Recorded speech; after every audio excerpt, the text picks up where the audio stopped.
Before we get you on, before we start, and before we're on record, I need you to tell me who is your favorite exhibitor at World Dairy Expo?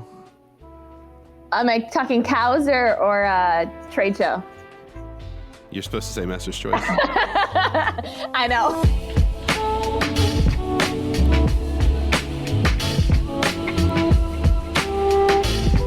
All right, podcast audience, as promised, we are here with Katie Schmitt. Katie, welcome to the podcast. Thanks for having me, Andrew. It's great to be here with you. So before we get going, your official title is Media Relations Specialist. Well, that's a mouthful. It is, but what we got to roll with. So before we get into the fun stuff, we'll go backstory. And our backstory, we go back several years. And I would say that of all the trade shows and of all the industry things, like, you're one of the few people that I would consider a friend. So thank you, my friend, for coming on the podcast. Well, right back at you. We love working with your team at Master's Choice to make those vlogs every year at Expo and working with you in the off season to actually create our theme art for this, now 2021 show. Not 2020 anymore. We're the first people that have created artwork for the show that get to run it for 2 years. Right. At least in recent years, this is great.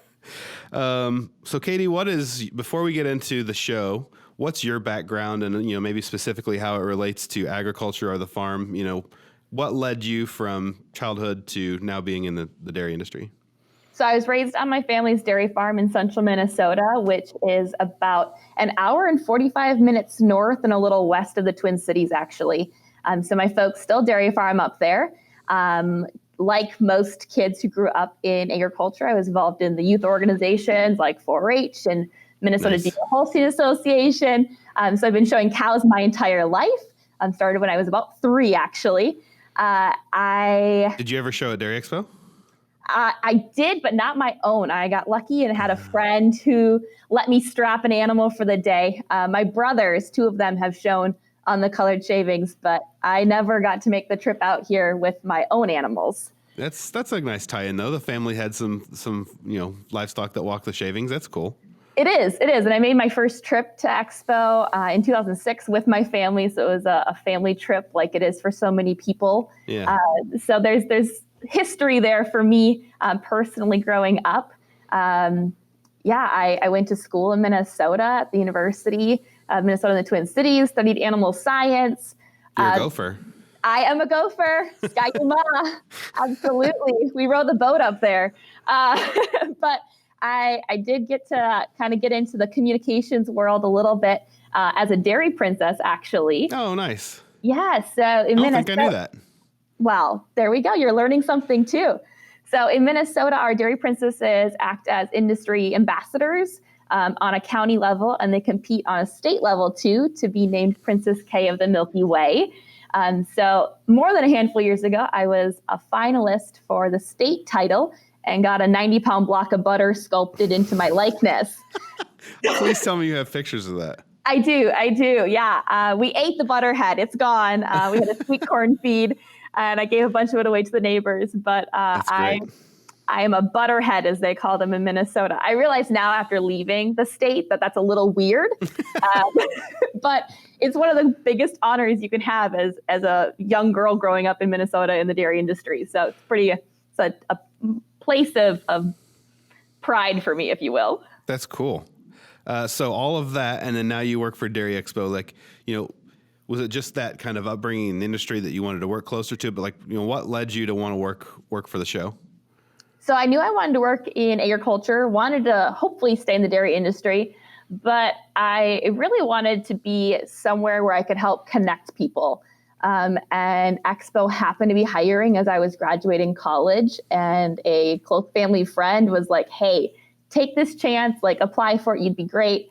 I didn't believe them, but I took a leap of faith, and here we are 4 years later, and I'm still with the organization.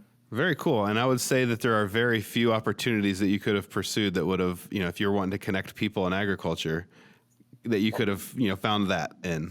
Right. And I don't think I realized it when I was looking at the position starting out, that this was actually going to turn into what I do today and all the connections that I've been able to help facilitate with a global audience. So that was actually a really great transition. You're really good at this. You should go into media. So my next question was, in your role in media at Dairy Expo, what do you see, talk about digital media, specifically digital. How can digital media help play a role in the dairy industry, ag at large, but just in increasing transparency between maybe industry and maybe consumer? I think digital media and social media in particular can be one of our strongest allies and worst enemies all at the same time. It's such a great for everyone, right? For everyone, like whether you're looking at a personal page or a personal presence or a brand page, like it's so easy to look at it for the great things that it can do. It can connect us and it can help us have conversations and it allows us to be transparent. But at the same time, it also puts this filter on the world. It's so easy to share the good stuff. And we hear this all the time in marketing circles or even in farmer mental health circles, that social media is really good about talking about the good stuff. It's really hard to share the hard stuff and the not so great things. And so I think if we talk about transparency, it's important to realize that when you're looking at it, you're probably just seeing the good stuff, even if they are being transparent in their messaging. But it should also challenge, I think, us as individuals to be transparent with our audiences truly and to talk about stuff that might make us uncomfortable or might not be all sunshine and roses. And I think it's maybe important that when you're transparent, you know who your audience is. And this is something that I struggle with my personal presence on social media, but also with Expo's presence on social media. It's easy to be, or when you're transparent, you want to be transparent to the right degree or with the right audience. So if you're talking to farmers, talking about, the bad days on the farm, your mental health, the weather that's not cooperating, like those are important in being transparent. But when we talk with consumers or the general public, maybe those conversations shift and we look at, when we say we're transparent, we're talking about practices we're using on the farm, how we're caring for animals, how we're raising our crops. And we change the conversation sometimes without even realizing it. And we're still being transparent, just maybe not fully or the whole picture. And one of the things that I find interesting about social media is the algorithms that digital media uses helps you connect with people that are like you.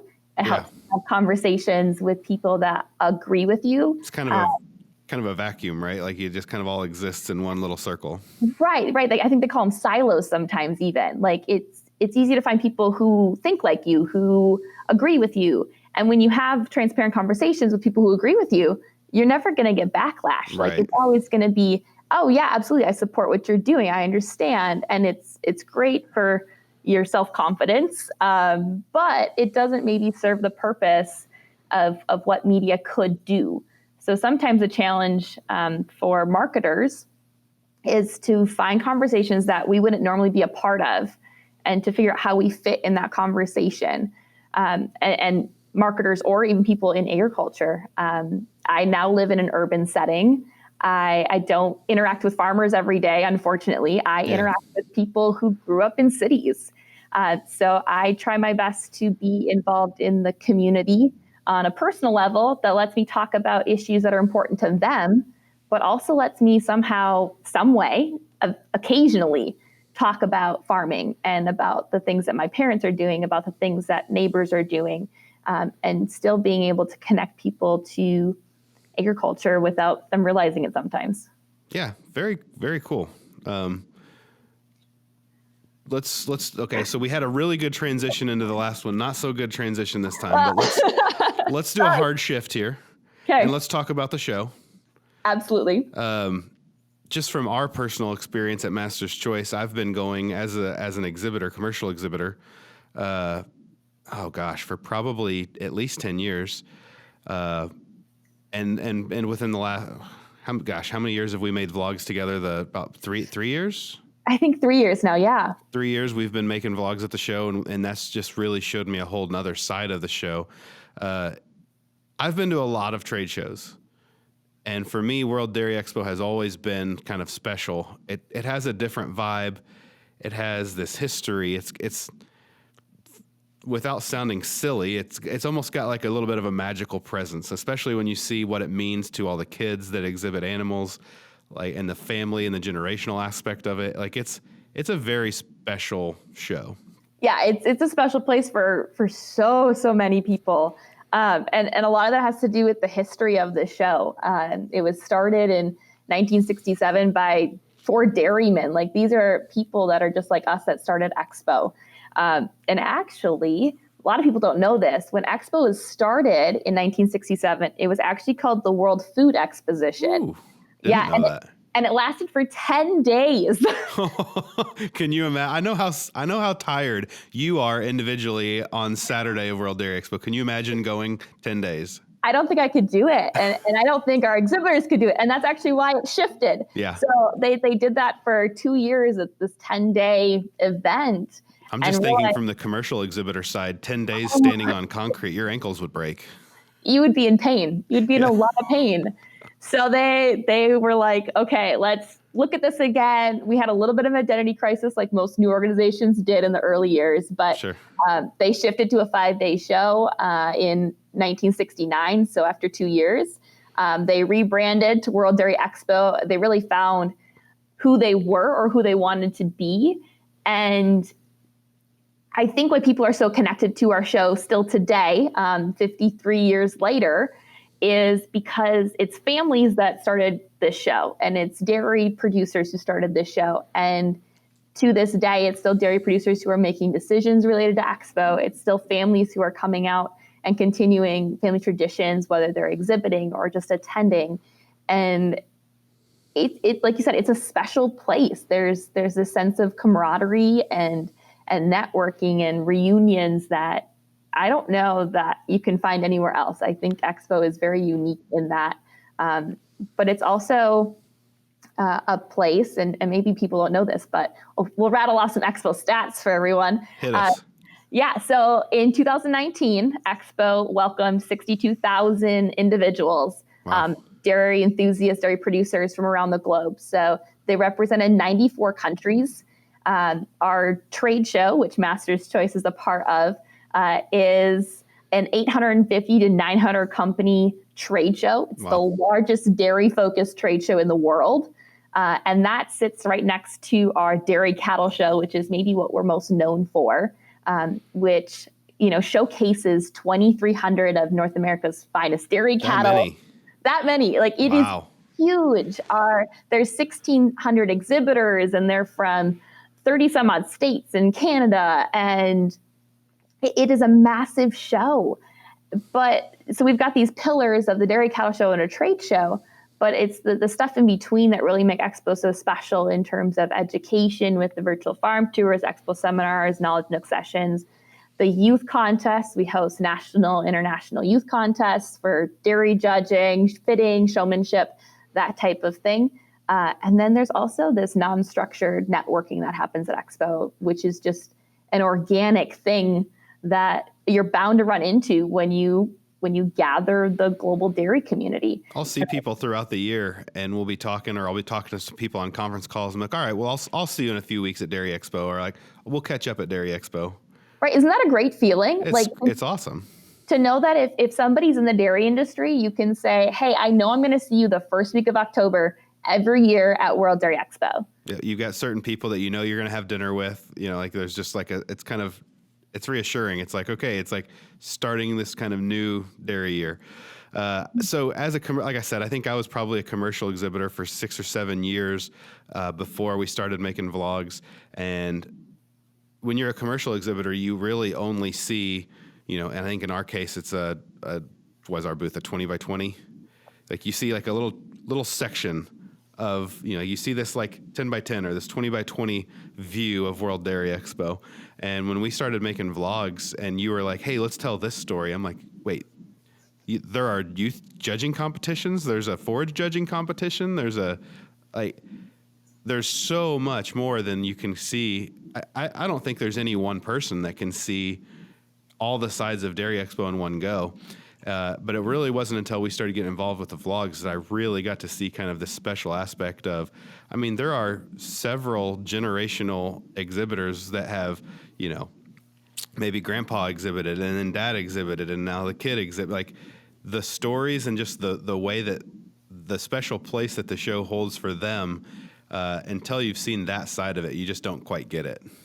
Absolutely. And sometimes it's grandpa helped found the show. Like we still have people that are related to our founders exhibiting at Expo. And I think that is so, so cool. But I'm going to flip the script on you. Flip it. What's the best story you think you've told so far in the vlogs or that you've learned about Expo while doing them? So a couple things come to mind. I'm borderline obsessed with this idea that the same cow has won the Supreme Champion 2 years in a row. And so being a commercial exhibitor, like I said, I never got to go to the closing, the Supreme Champion ceremony that kind of closes the show. Yeah. And I did not have any feel for how big of a deal that is until the first time we went and recorded it. And like I'm running camera and I'm getting goosebumps because there's like an anticipation and there's so many people and they're just so living in the moment. And then the emotional reaction when that Supreme Champion is named.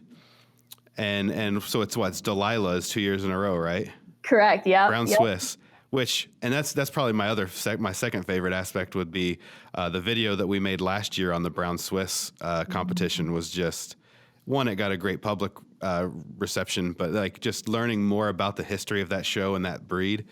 These are cool stories. And the Brown Swiss are special because at Expo, we have yodelers come in, and that's some of the folks you guys talk to, right? So it's folks from New Glarus, close to Madison, they come in and they yodel the cows in, and the cows wear Swiss bells, and everybody's in traditional garb.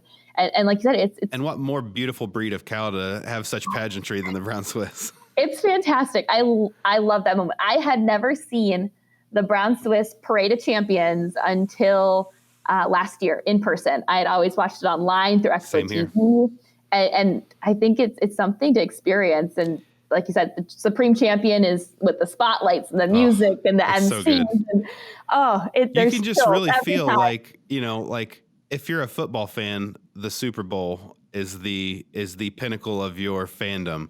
If you're a baseball fan like I am, the World Series is the thing. Like for these dairy families, the Supreme Champion ceremony at World Dairy Expo is their Super Bowl. It is their World Series. Yeah, this is it.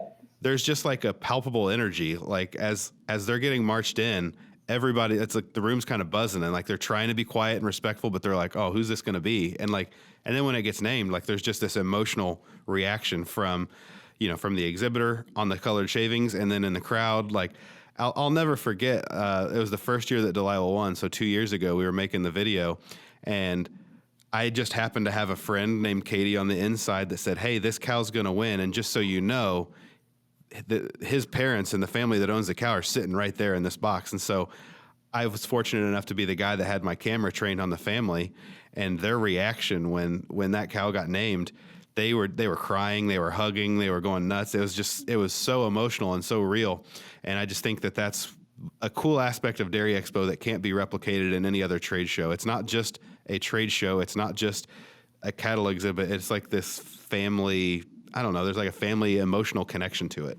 Definitely. Yeah. Expo is so much more than just one piece of it. Like it is every single piece that makes up Expo is what Expo is. Like it's not the same without one or the other.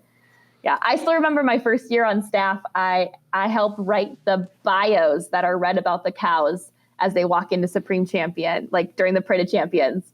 And I was in the media room and getting ready to put out press releases for who the winners were. I was still waiting on results.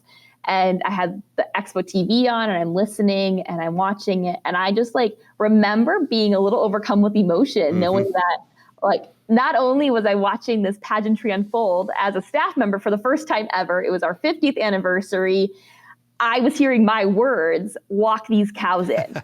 And it was the most incredible experience. Like it was magical to know that I had a part in that. Well, it is. Magical is a good word for it. And until you've been there and experienced it, you don't quite get it. And at Master's Choice, we are very thankful and feel very fortunate that we play even a little bit of a role in helping people see some of those sides of it. So for any little plug here, for anybody who hasn't seen the World Dairy Expo vlogs, they're on your YouTube, they're on your Facebook. Find the official World Dairy Expo channels and check them out, because you'll really start to get more of a feel for what we're talking about here. Yeah. And they're honestly, I will slightly brag you guys up. Like they are great videos. They are so Thank good. you. And I like show them to my family that's not involved in the dairy industry. And I'm like, guys, this is what I do. Like they'll never come to Expo because they live too far away or they're not involved in dairy. And I'm just like, guys, this is it. Like it's cool. It's the best way to tell our story. So yes, check them out. Facebook is World Dairy Expo. YouTube is at WD Expo. So WDEXPO. So we've talked about how amazing the show is, and we've really hyped everybody up. And so then the other shoe falls, right? And so this is obviously not a normal year, and everybody knows why. Walk us through maybe what did it look like deciding to cancel the 2020 World Dairy Expo? Yeah, this is definitely a tumble from the excitement and love we just had. We were riding high. Oh, man. And now we're back to reality. Yeah. So just like everybody else in the world, when the pandemic started back in March, we were keeping an eye on things. Wisconsin went into safer at home orders at that point in time. So late March, we put out a statement, saying like everybody else in the event industry, saying we're watching the situation, we're keeping an eye on it, we're still planning a show. Our staff was all working from home, still working every day, knowing that, hoping that Expo was going to happen, and knowing that when we said, yeah, it's happening, we needed to be ready and have pieces in place. So we watched it for another month. April rolls around, and end of April, we said, we need to make a decision on July 1st about whether we're going to have Expo or not. I did appreciate that you guys didn't rush to any decisions. You just you gave it some time to see where this was going to go, and you set a date.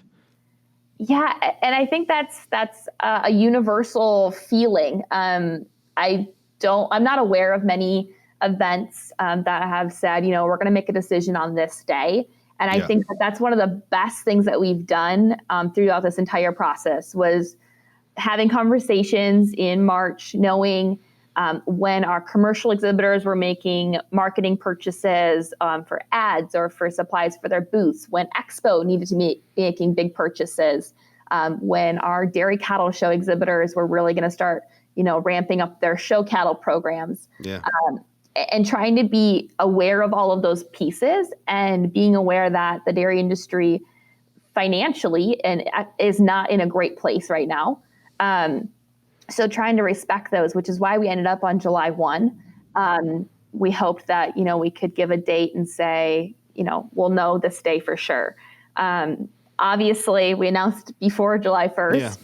Yeah. And that came to be because Wisconsin lifted our safer at home orders. It was a big controversy. If you followed it made national news. Seeing it on the news. Yeah. Yes. So when the state lifted its orders, the counties had the option then to implement local orders. So Dane County, which is where Madison is at, did that. And when they extended their safer at home orders still, they also introduced a reopening plan that included 3 phases. It's called Forward Dane. And that document came out about May 22nd. And the picture that it painted was not promising for Expo. Mm-hmm. Their maximum outdoor mass gatherings were going to be capped at 250 people in phase 3. So that was, if we made it to phase 3 by October, we were going to be capped at 250 people. Yeah, Dairy Expo wouldn't be quite the same with 250 people, I don't think.